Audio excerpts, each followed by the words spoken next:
This is a recorded copy of the PowerPoint presentation from the CrossFit Health Conference on the 2nd of August 2017. Where is the best spot to hide something? Right in front of us, obviously in plain view. How much would change if you found out that everything has been made up? None of us like to be conned. How much are we victims of propaganda? We need to cover everything from science to history. How much propaganda is there around the topic of nutrition, and particularly supporting a grain and cereal-based and non-meat nutrition guideline? What role does nutrition play in our health, education, economics, politics, environment, and belief? Let's see how much we can change your perspective. Our true wealth is our health, nothing more or less. Our health is determined by the quality of the fuel we put in ourselves, our family, and our wider community. The quality of our food is clearly deteriorating.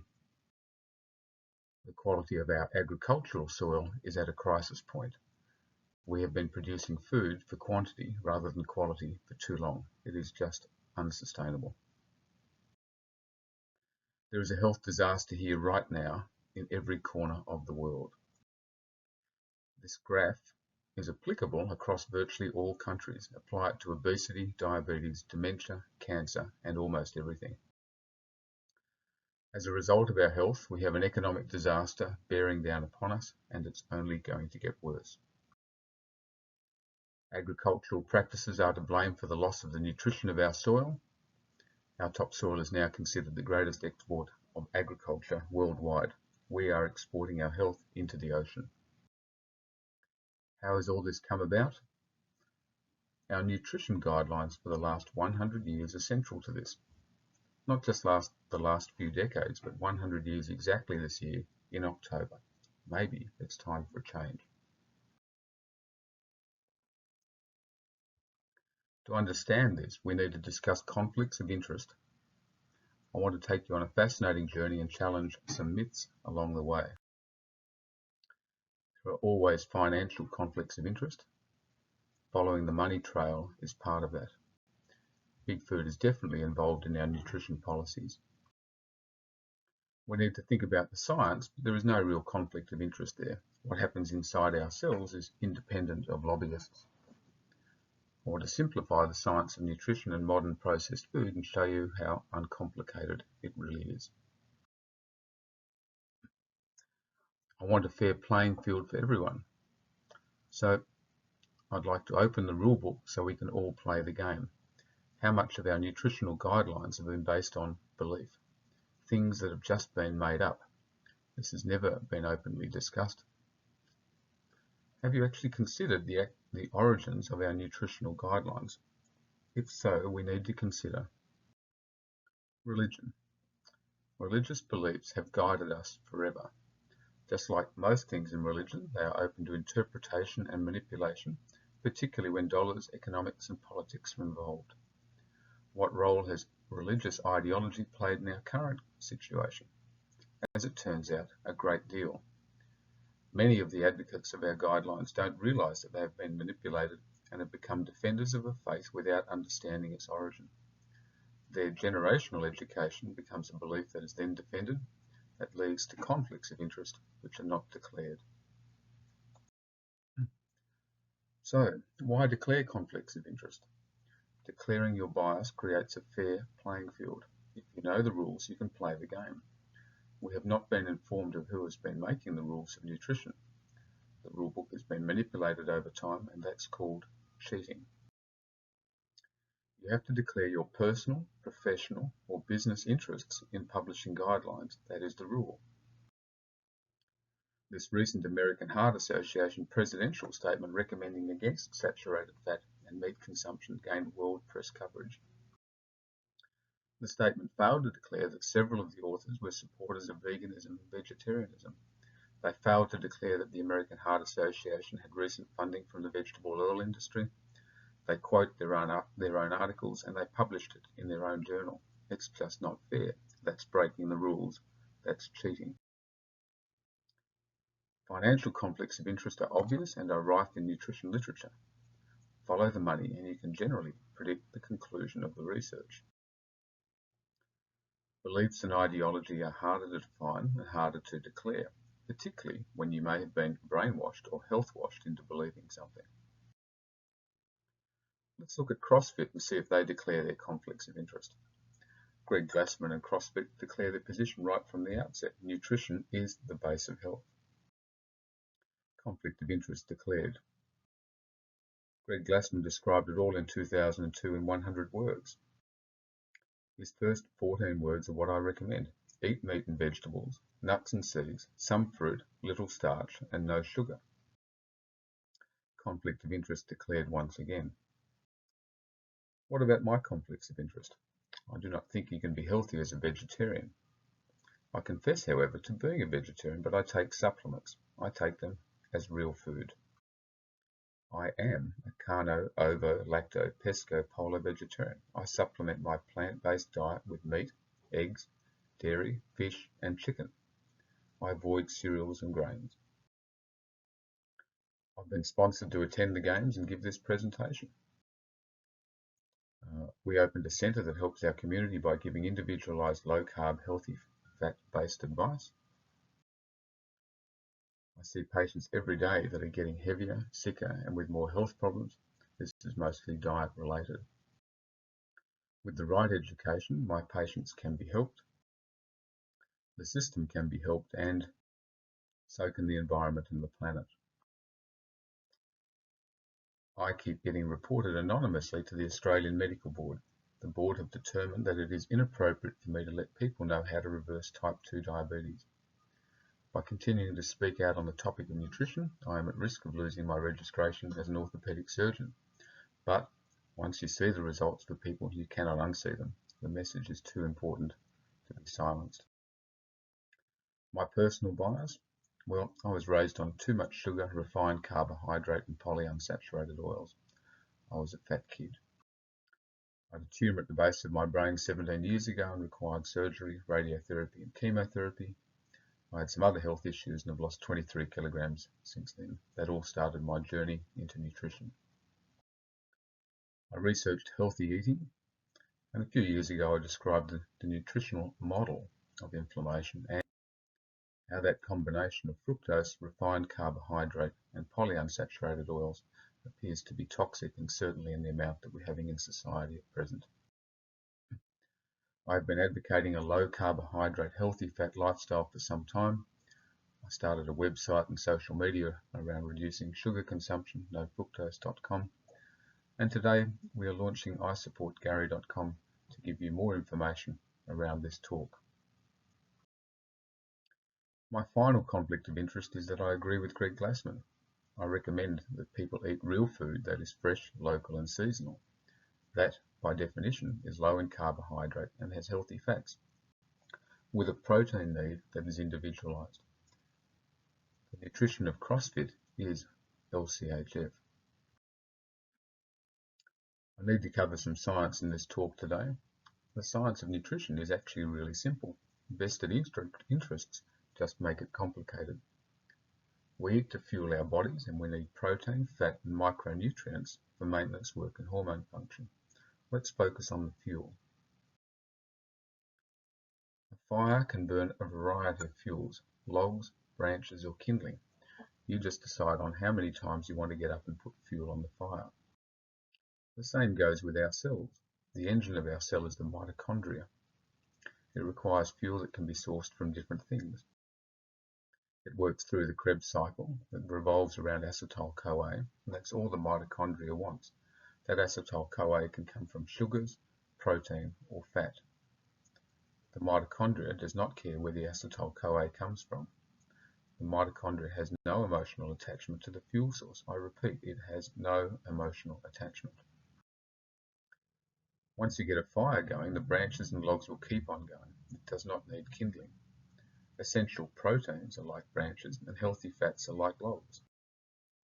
Carbohydrate is like kindling. We actually don't need it to keep the fire going. In nature, it's only available seasonally in fruit for a short time of the year. It's a luxury item in nature to help us put on fat for winter. We need more than just fuel though. We need vitamins and minerals for a variety of maintenance functions. We actually don't need the carbs. There is no biochemical pathway that requires ingested carbohydrate, whether or not it is glucose or fructose. The brain is not dependent on you eating 130 grams of glucose a day. That is a myth. I'm not recommending no carbohydrate. I'm just looking at the biochemistry. Carbohydrate is a luxury item. From a cellular level, we need protein, fat, vitamins, and minerals. The carbs are along for the ride. It's a balancing act. Real food is a combination of the three, protein, fat, and carbohydrate.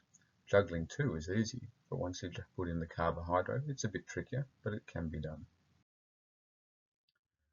What happens when we add in the polyunsaturated oils that have come into our lives in a staggering amount over the last 100 years? Soy oils, vegetable oils, margarine, and the seed oils. They are in virtually all processed food. They are, unfortunately, unstable chemically. And the consumption of them in excess is as dangerous as nuclear waste. It just builds up over time. The reality, however, is our food guidelines are anything but balanced. Processed carbohydrate from cereals, grains, and sugar have become the major fuel source. Healthy saturated fats have been demonized for decades, and cheap polyunsaturated seed oils have been thrown at us. Trying to juggle that combination is just not sustainable, and is a disaster for most people. So that's my simplification of nutritional science. What happens if you decide to talk about it? You get into trouble. There are a lot of people that have their careers based on the food guidelines, and there are those that stand to profit from the guidelines staying exactly as they are. Professor Tim Noakes is speaking after me today. What do we have in common? Well, we've both been reported by dietitians to our respective medical boards for encouraging people to eat real food. We both recommend reducing sugar. We both recommend reducing refined carbohydrate in our diet. We both recommend increasing healthy fats, and in particular, red meat. Who could possibly take offence to those ideas? Well, there's the sugar industry, the grain and cereal industry. The processed food industry certainly isn't going to like our message of fresh food. Anybody with the belief that animal fat is bad, and I wonder which groups they are. We've got the vegetarians, the vegans, the animal activists, or those with an ideology that meat causes disease and cancer. This is turning out to be the problem group. I originally thought I was upsetting the industries I was encouraging people to avoid, but it's not about reducing something. It's turned out to be about increasing the meat that is upsetting those with a belief. Let's look at the expert witnesses against Tim Noakes and myself and see what conclusions can be drawn, because that is the beginning of a journey of what influences our dietary guidelines. Who were they, and did they declare their conflicts of interest? Retired Professor Mark Walquist was the expert witness advising the Medical Board of Tasmania. I am just an orthopaedic surgeon working in a rural community on the other side of the world. Why did the highest profile nutrition expert in Australia and Southeast Asia, and one of the most recognised in the world, become involved in my case? When questioned, even the medical board did not know where he appeared from. He just appeared. Walquist promotes vegetarianism. His textbook is a recommended one for many nutrition courses and by the Sanitarium Processed Food Company. He is associated with Sanitarium Health and Wellbeing, which is a cereal food company. He continues a close relationship with the Dietitians Association of Australia, which is entrenched with the food industry. None of this was declared as a conflict of interest in my investigation. He is widely published.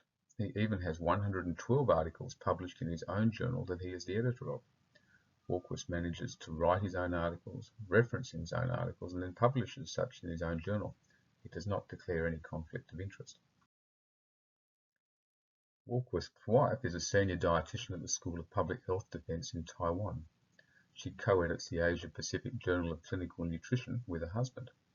She has at least 9 articles published in the same journal that she edits. She has a relationship with the International Life Sciences Institute, which has significant associations with the food industry. That includes Kellogg's, Coca-Cola, Nestle, and Sanitarium Foods.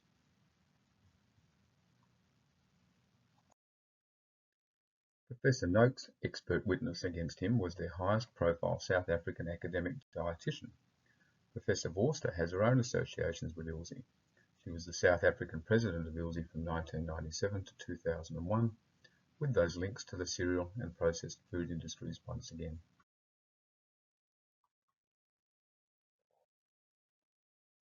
Wahlquist and Vorster have been acquaintances for years. They're both involved in the International Union of Nutritional Sciences, where Wahlquist was the president from 2001 to 2005. They spent time together at the Gießen Declaration on World Nutrition Policy in 2005, and despite claiming to being independent, the IUNS has ties with ILSI and most of the food industry. Dietitian Claire Stridham reported Professor Noakes to the South African Medical Board when she was president of the South African Dietitians Association. She has worked as a consultant for Kellogg's and promotes vegetarianism. All three have links to the cereal and processed food industry. Wahlquist and Stridham promote a vegetarian diet. They don't seem to declare their conflicts of interest. Remember this list of groups that don't like Professor Noakes, myself, and the CrossFit community. Clearly, experts that are associated with the food industry have been involved in Professor Noakes and my cases. However, the more we have looked at it, the more we have considered this second group. The ones that don't like us recommending meat. This group have involved themselves in our nutritional guidelines forever, and particularly the last 100 years. Have you noticed that our nutritional guidelines have become vegetarian? That transition has turned out to be a health, economic, and environmental disaster. I've come to realize no one wants to debate the science of eating real food. I don't even believe it is about profit for big food, even though it is clearly a part of it. So why are they trying to silence us?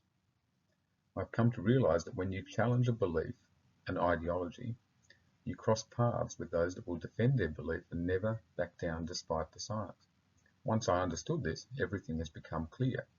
I now realize the central role of nutrition in everything. Generational education comes about when your teachers teach you what they were taught. Once you teach something over and over, it becomes a belief. It becomes the gospel truth. We can't possibly be wrong. All you need to do is then control the message and control the education, and then control the media. You need to use print, radio, television, and the internet. You can even publish articles in your own journals. Myths then become beliefs. If you keep the propaganda going, then it becomes an ideology. Throw in financial gain and we have a major conflict of interest that influences policy right to the top. Any politician will understand the implications of food policy on employment and economics. Generational education means many don't even realize that they are biased. Bias ends up determining what we buy, determines how we eat and live, and bias determines how we react. Have any of you experienced the reactions of vegans and animal activists when you mention the benefits of meat for our health? How much have they also been conned? And that declaration of interest is my issue. And in nutrition, most people are not declaring their conflict, and particularly when it comes to belief and ideology. So where does that bias and ideology come into the picture? Well, it comes into everything. Our health is compromised. As we have been eating by the food pyramid, we are dying by the food pyramid, and along the way we are starting to look like the food pyramid. Success in life comes from the concept of read, repeat, reward. It's convenient to continue the belief. It is certainly inconvenient to challenge what you are told. Just ask Professor Noakes, myself, and many others. The economics of food affect everyone from the individual to the household, the corner store, the community, the country, and the world. Nutritional guidelines influence local, national, and international policy. The health of US presidents actually affects food guidelines. It happened with President Eisenhower and the birth of the low-fat years. A vegetarian doctor has been advising the Clinton family on vegetarian living for decades. Lobbyists do their lobbying, big dollars are at stake. If you change the food guidelines, everyone is affected. Our agricultural practices have affected our soil and the environment. Monocultures of cereals, sugar and soy are the landscape. Our arable land is losing its organic matter, its true life, and with that its ability to grow nutrient-dense, healthy food. I need to explore our beliefs around nutrition. Where did they come from? Well, time for a bit of history. All religious texts have guided society on how and what to eat. They can be interpreted in many ways. Beliefs are the source of confusion with nutrition and are turning out to be the greatest disaster affecting mankind today. The guidelines ignore the science of evolution. They continue to ignore biochemistry and physiology. Remember, the mitochondria have no feelings. Cells have no religious and emotional ties to the fuel source. Only humans have. Those beliefs are conflicts of interest that are impacting society, and those conflicts of interest are not being declared. How did we get to our current food guidelines? How did we get to this grain, cereal, and plant-based advice that is anti-meat and dairy, and is essentially a vegetarian guideline?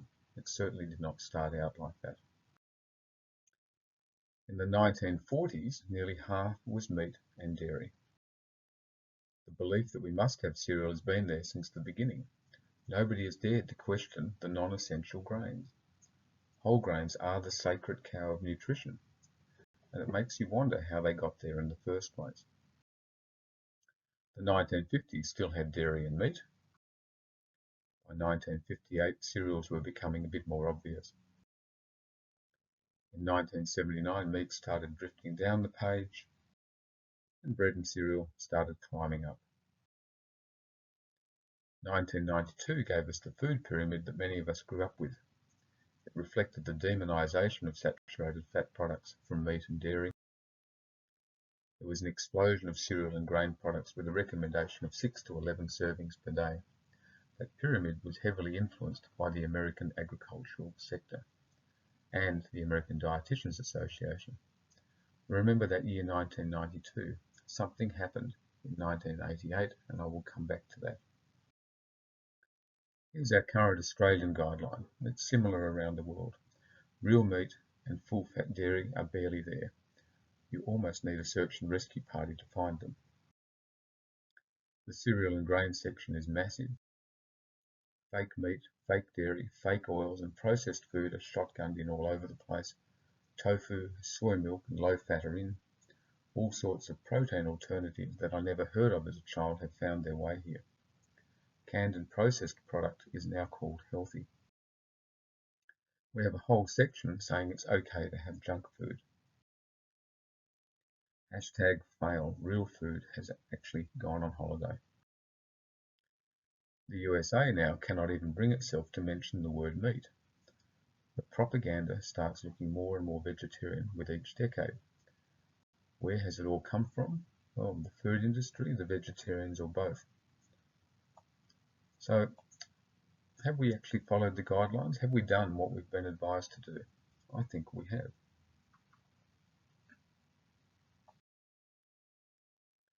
Over the last 45 years, our cereal and grain consumption has gone up, as we have been advised.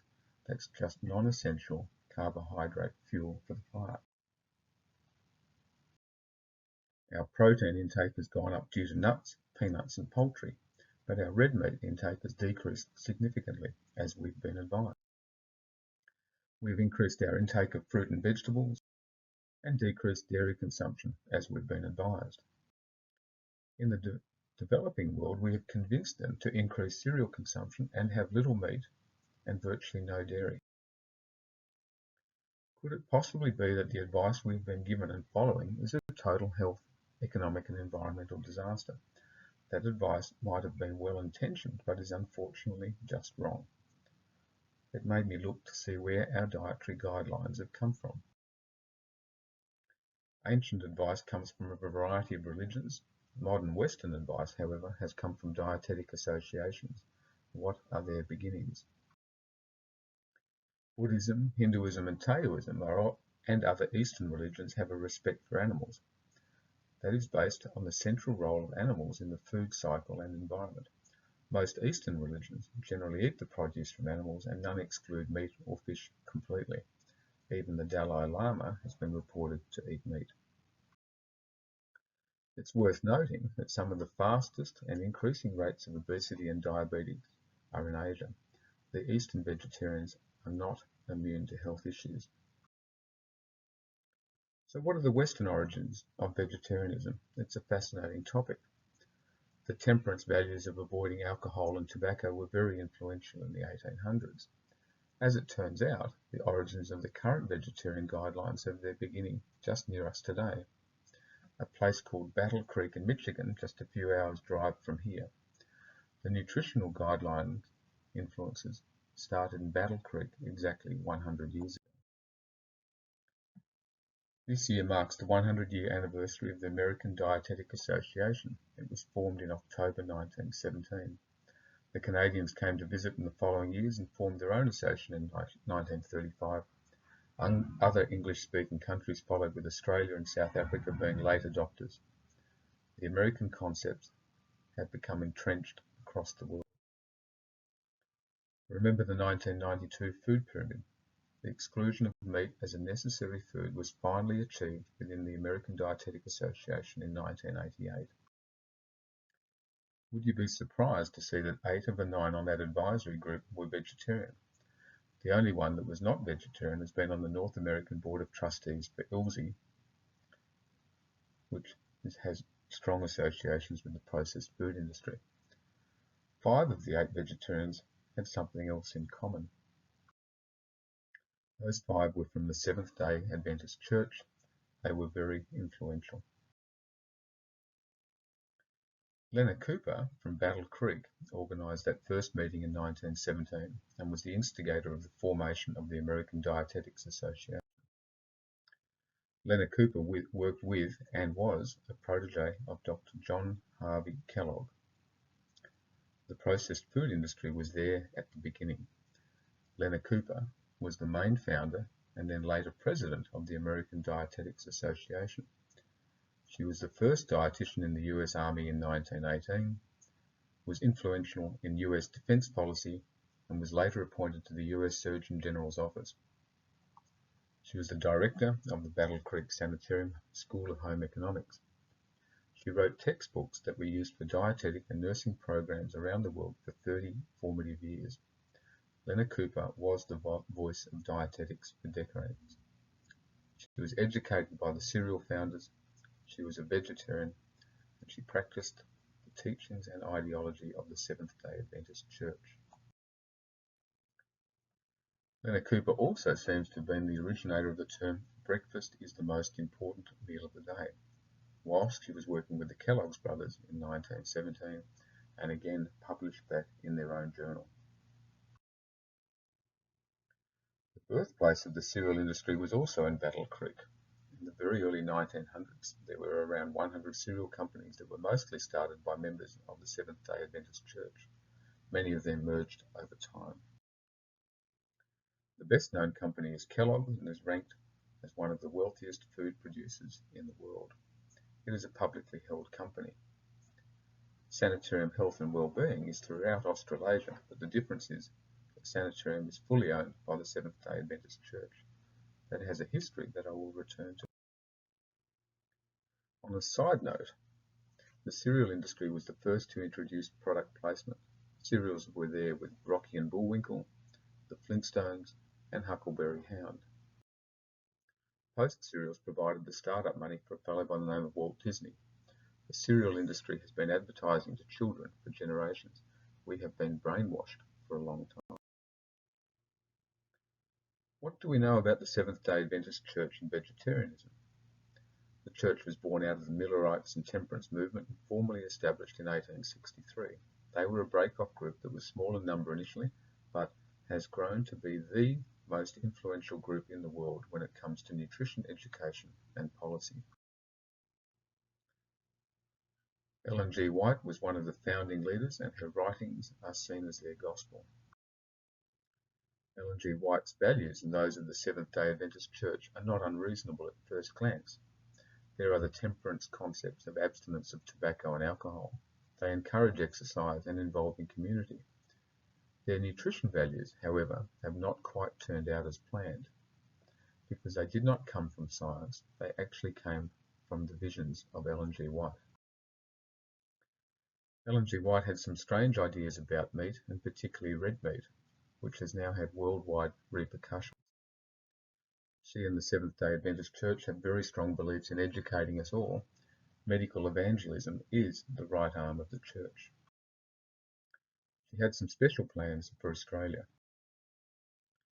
The issue here is that virtually all of Ellen G. White's values arose from visions that started when she was 17.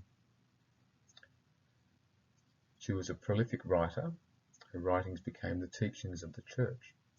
Seventh-day Adventist followers, and they are many now, have been working hard to prove her visions are correct. That's the problem.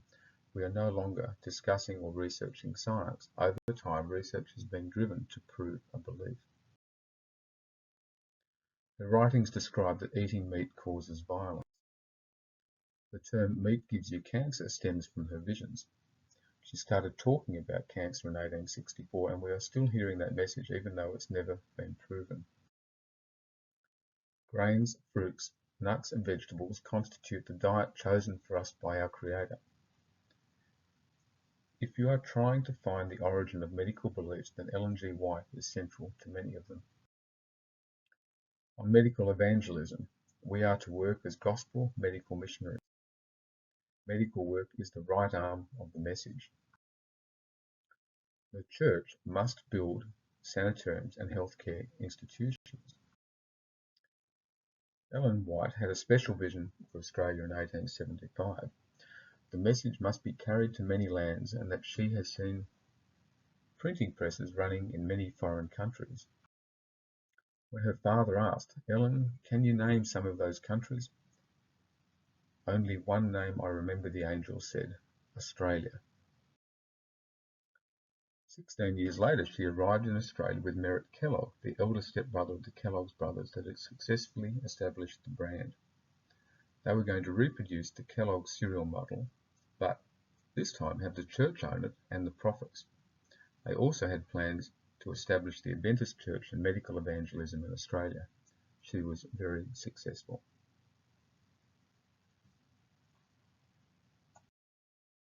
She established the Sydney Adventist Hospital and Avondale College. In Australia, she saw the printing presses that she had seen in her visions of 1875. They established the now Sanitarium Health and Wellbeing Company, and it remains one of Australia and New Zealand's biggest and most trusted companies. The sales of Weet-Bix and similar extend around the world. A cereal and grain-based vegetarian food guideline has done their business model no harm. They also have the advantage of not paying taxes as a religious organisation. That has allowed them to involve itself in ongoing health education and in medical evangelism across the world. This is also funded by donations and the profit made from the cereal and processed food production. Ellen G. White had a productive decade in Australia and returned to the US in 1900. What happened after that? Well, the Seventh-day Adventist Church have been quietly going about their mission. They have been involved in establishing the dietetic advice for the entire world. They have enthusiastically been educating our children with cereal product placement. They were also early adopters of medical programs on radio, as well as cooking shows on television. They have formed more than 100 tertiary education facilities and created generational education. If you keep repeating the message of meat causing cancer going long enough, we all start believing it. The church has been involved in missionary work and has successfully spread to virtually every country in the world. I want to talk specifically, however, about China.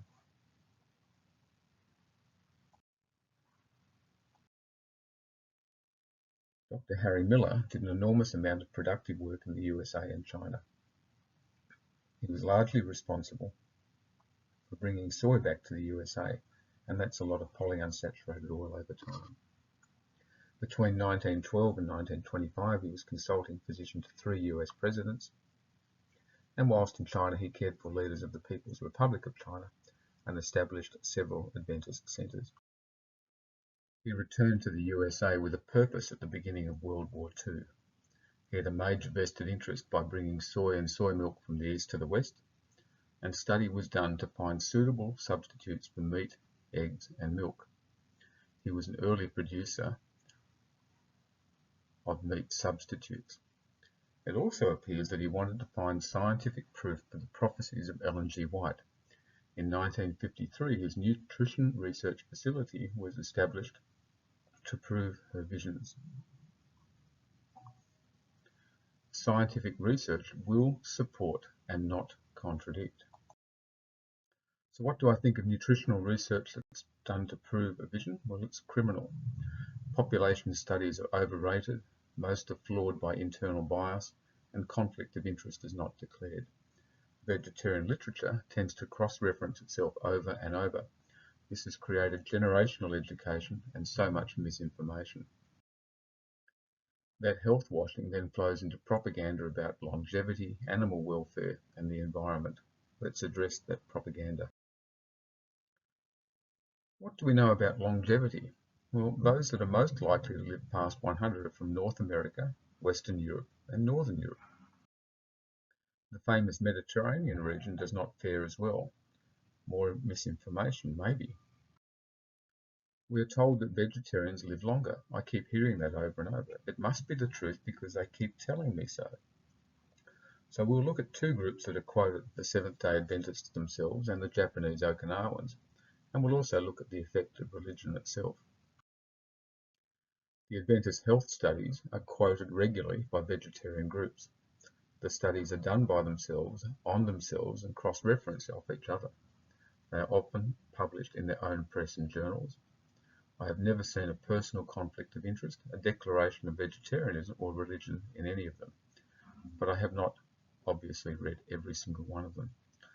The first Adventist mortality study was published by 1958 and has managed over 400 papers itself from that first study group. The Adventist Health Study 1 has over 430 papers published from one group of people. And Adventist Study 2, as of April 2016, had over 440 papers published from the one study group. These are all figures supplied by the Adventist Health Group. That's more than 1,200 papers coming out of the one population living a lifestyle.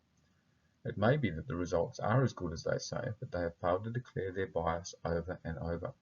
Everyone from participants to researchers is committed to an outcome. It's their religion.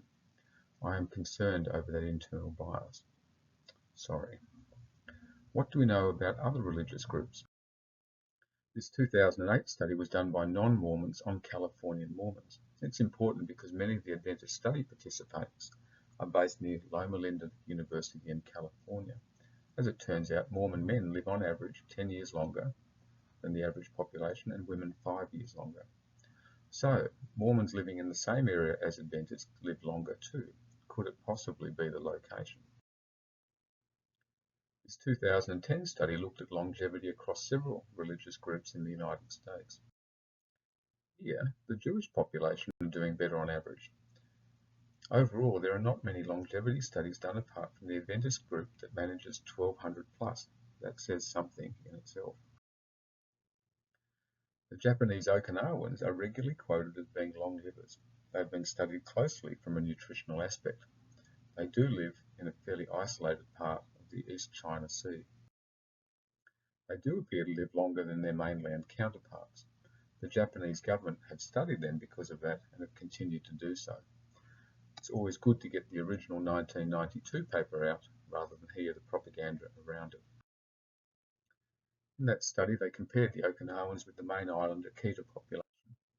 They looked at animal protein intake, they looked at animal fat intake, they looked at carbohydrate intake, they looked at dairy intake and found that the men with a higher intake of milk lived longer.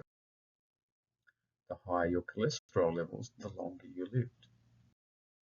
As it turns out, Okinawans do live longer, but the observations are they have a higher intake of animal protein, a higher intake of animal fat, a lower intake of carbohydrate, a higher intake of milk, and higher cholesterol levels. When they looked at the 94 people that had gotten past 100, there were no vegetarians in that study group. So I am concerned when I keep being informed that vegetarians live longer. I look to see where that information is coming from and how cherry-picked the data is. I do need to discuss animal rights and the environment. There is so much lobbying in here by vegetarians and vegans and a lot of media. I keep wondering where that propaganda funding comes from. The definition of propaganda: biased or misleading information used to promote a point of view. Hardly a day goes by without something in some media forum. It just keeps coming. Try saying something pro-meat and find out the response. You can watch some unbalanced emotional ideology in action with these recently sponsored documentaries. I want to cover a few hot topics: animal rights, the environment, and in particular topsoil, organic water, land use, and methane. I am not anti-animal rights. I am not for industrial feeding of animals. Let's get that clear. I love living creatures. I am just anti-propaganda. We need a perspective on it. By living and eating on this planet, we are affecting living creatures and not just big brown-eyed cows. There's about 7 billion people on the planet. 1 tablespoon of soil contains about 7 billion living creatures, the same number as people on the planet. So every time we plough our land or till our soil, we are destroying the environment of living creatures. Harvest and crop means to take, not to return. That's steadily removing nutrient out of the soil. Driving across the country reveals monocultures of farming. Diversity is lost. Our grain, sugar, and soy dependence have stripped organic matter over the last 100 years. Organic matter makes the soil rich, not chemical fertilizers. You find living creatures that work under a well-mulched garden, take away the moisture, and it all becomes sterile. By increasing organic matter by 1%, it will allow the soil to retain an extra 20,000 gallons of rain. And the massive reduction of organic matter in our arable topsoil in the last 100 years is not due to cows. They are being used by the animal activists to make us feel bad. Throw on a few chemicals and our soil health has been affected enormously. Agricultural practices are affecting a greater number of living creatures per tablespoon of soil than humans on the planet. That's perspective. Over the last 50 years, the amount of land under cereal planting has increased 38%. The yield per acre has gone up 170%, and the percentage of permanent cropland has gone up to 62%. That means that the soil is not rested now. That is a one-way path. Nutrients are never fully replaced by fertilizers. Once organic matter is lost, our soil cannot produce healthy food, nor can it retain the water when it rains.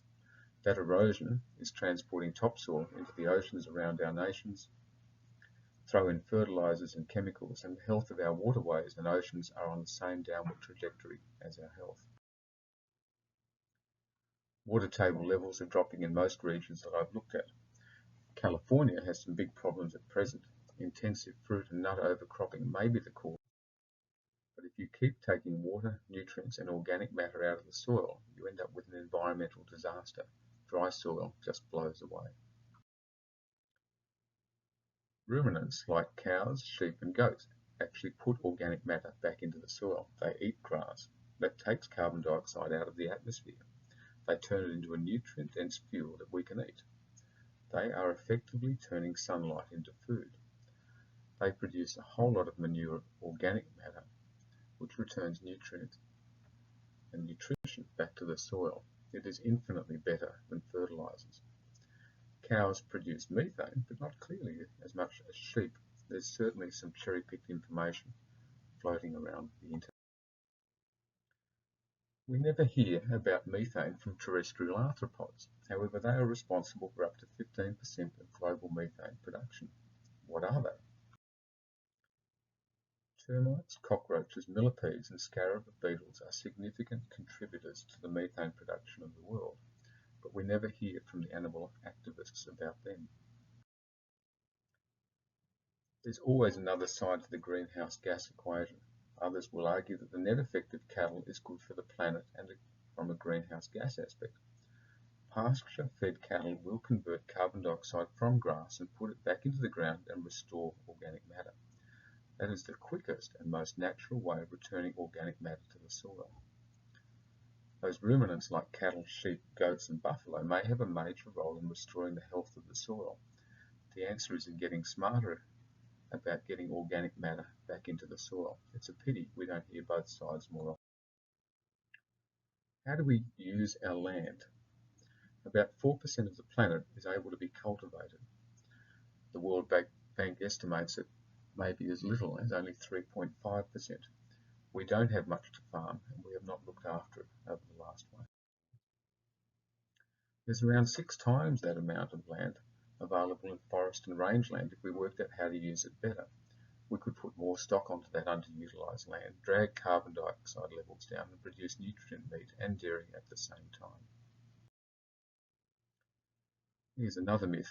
65% of world cereal grain production is actually for humans, not for feeding livestock. Are cows the big user of grain production? 45% actually goes to chickens, 26% for pigs, and only 20% for ruminants, which includes cows and goats. Cows are not the major user of agricultural grain production.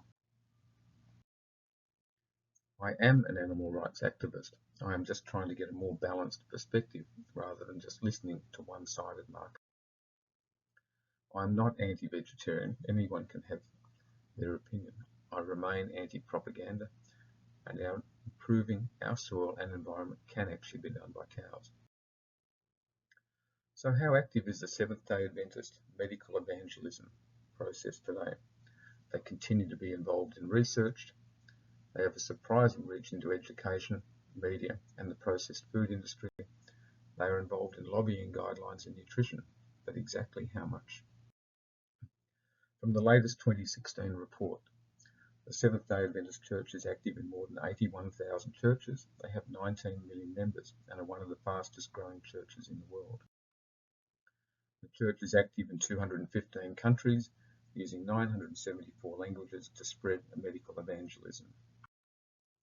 They own 175 hospitals and over 500 clinics, nursing homes and orphanages. Remember what is required for creating generational education. You need to control the message and control the media. How do they go with influencing education? The Seventh-day Adventist Church is the second largest educational body in the world after the Catholic Church, and it's only been going 150 years. They run nearly 8,000 schools, all teaching medical evangelism. There are more than 5,000 primary schools, nearly 2,300 secondary schools, and 115 tertiary institutions. The Seventh-day Adventist Church is educating our children and youth in a cereal and vegetarian belief. It's continuing generational education. How do they go with influencing the media? Well, the Adventist Church owns 62 publishing houses. They have 25,000 literature evangelists spreading the vegetarian health message in nearly 380 languages. This gets interesting. They own 853 radio stations. They own 441 television stations and produce more than 70,000 podcasts each year in 229 languages. There were over 1.1 billion downloads in 2015. They then feed a lot of people. The Adventist Church directly owns 22 food industries outside of the USA. They are making more than 3,700 food products. The 2016 report does not declare industries within the USA. The church is receiving more than $3.4 billion each year in donations, and that appears to be separate to the profits from the food industry. There are significant cash flows. They do return some of that $3.4 billion. The church is very active with its humanitarian efforts, and ADRA put back nearly $180 million to the community. However, I wonder where the other $3.2 billion is going.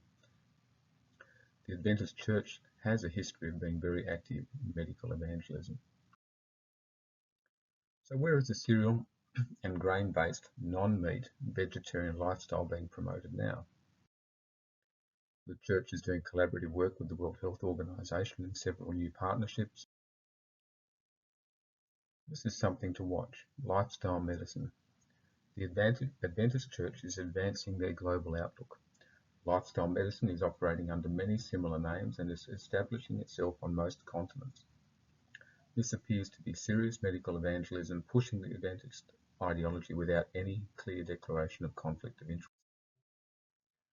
Lifestyle medicine seems to have had a significant Australian and US origin. The Sanitarium Company and Seventh-day Adventist membership are intimately involved. The Lifestyle Global Alliance reaches to many countries. It is a new venture in the last few years and even months. It includes the American College of Lifestyle Medicine, the Australasian Society of Lifestyle Medicine, and Sanitarium is funding lifestyle medicine in Australia. Their senior staff established lifestyle medicine within Sanitarium. The Joslin Diabetes Centre has one. The Harvard Medical School manages to get involved with lifestyle medicine as well. Lifestyle medicine, or variations of it, are cropping up around the world. The more you look, the more you find. The Glimmer Group are linked in with lifestyle medicine, and they can be found from Korea to Lithuania. And of course, lifestyle medicine have their own journal and textbook and a link to exercise as medicine. It just keeps going and someone is funding it. The Adventist Church is clearly involved in Australia and the parent organisation have a few $1 billion of deep pockets. Your head starts spinning with the extent of it. The food industry is completely tied up in there as well. One thing morphs into another. The now defunct Global Energy Balance Network that was linked to Coca-Cola and Ilse now has founders' names cropping up in new entities such as Exercise as Medicine, the Institute of Lifestyle Medicine and the True Health Initiative. It's impossible to trust anything as you meander through this. We find more links every day, and every person I speak to about this realizes that they've been conned in some way. We need to turn to Mark Twain when it comes to looking back at the central role of nutrition in everything. It is easier to fool people than to convince them they have been fooled. I do not have a problem with personal choices, but I do when beliefs and ideology are forced upon me and society. I still believe that our true wealth can be achieved by our health. That will be determined by the quality of the fuel we put in ourselves, our family and our wider community. The quality of our food is determined by the quality of our soil, and that is at a crisis point right now. We have been producing food for quantity rather than quality for too long. The nutrition guidelines of society have been manipulated to be processed food-based. The fear of meat concept was based on the visions of a young woman, and the research that has followed has been to prove those visions. This has never been about the science. It has been about a belief, an ideology that I, Tim Noakes and others have challenged and will continue to do so. Once you become aware of the rules, then you can play the game. I now know the rules and who wrote them. I can play the game. Today I have talked about soil and nutrition. Nutritional guidelines have been rooted in the processed food industry for 100 years. The foundations are rotten to the core. Dietetic advice of all time and every dietetic association has been compromised. It's in their blood to be associated with industry. They don't even realize it. Cereals and seed oils are the products of the food industry, not of nature.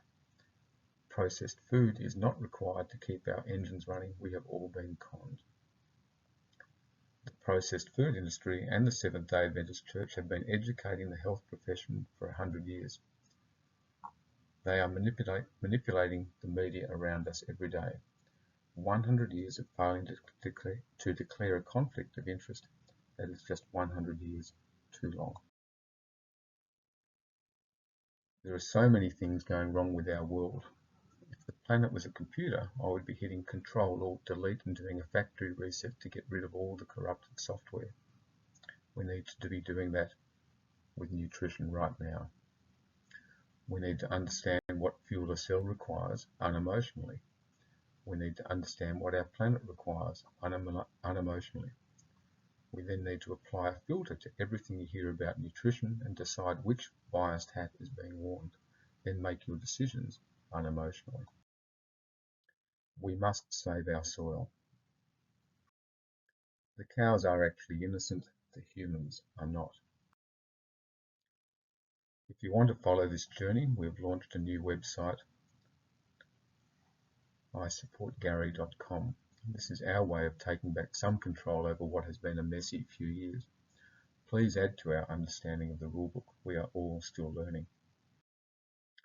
Finally, low-carb healthy fat is the way I juggle the fuels for my body. It is the science behind CrossFit nutrition. It is not emotional.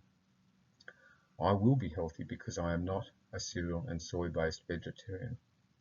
You cannot survive as a vegetarian without supplements. I just take mine as meat and real food.